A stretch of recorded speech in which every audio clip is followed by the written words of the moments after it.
فمن ابتغى وراء ذلك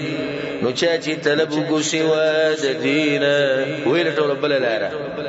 فاولئک هم العادون نو دا کسان دوی د حد نتیر وتنکدي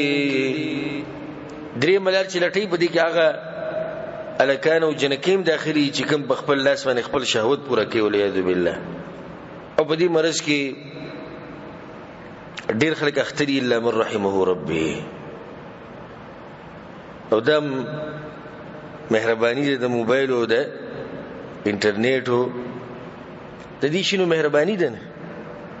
مخکې چې ته جنې تصویر نو لیدلې مخکې چې د لغړ فلم نو لیدلې اوس به مخې نه راځي یو بده خباثت ته پروتي دغه د لسه تقوا ختم شي د مخ نه برکت ختم شي ذهن خو بیخ بنیادوزی او د ملا تیری مات شي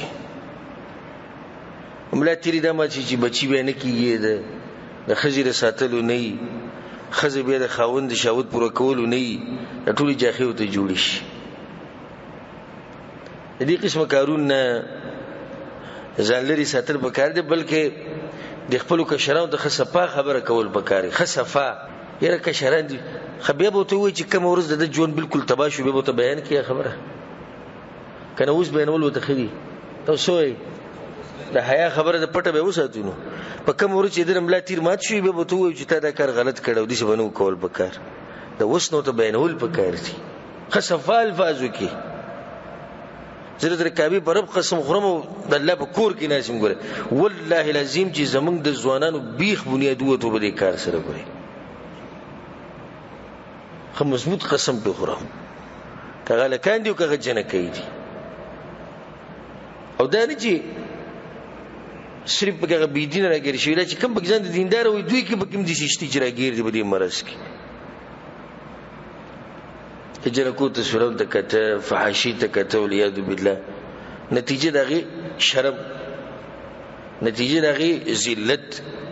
نتیجه دغه بیمانی نتیجه دغه ځواني خرابېده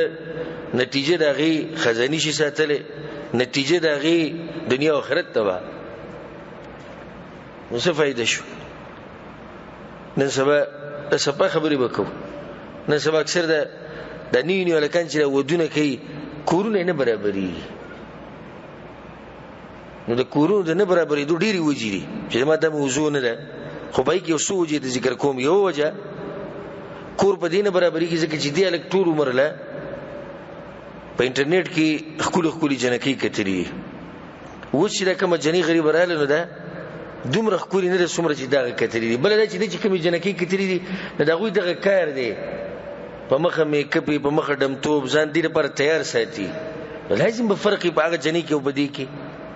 نه بدله اوس رسلونه لګي دا ول شپې چې ولې دوی مړ داسې جنې ده مونږ چې په انټرنیټو کې ګورو دا خو دې جنې کې خو نه خپل شي نو دغه شان د جنې هم د الک سره نه لګي ځکه چې هغه د انډیا هیروګانو د انګريزانو هغه هیروګانی کتلی دا چې ویني وداسي شي دی ور هغه لکان خو هغه د څومره خوري خو لکان یو غټه وجدا شو دوی موجه چې کور نشي جوړې دی الک جنسي طاقت ختم شوی د دې خباثت تراسه در دې کورونو د خرابېدو یو وجدا ده نه د دوه وجه اهمي ما ذکر کړي چې دې د لاسه کورونه خرابې خبره برانه وګدي شي خو په خپل لاس سره شهوت پوره کول دا د ګناه کار دی او د زنا خور ده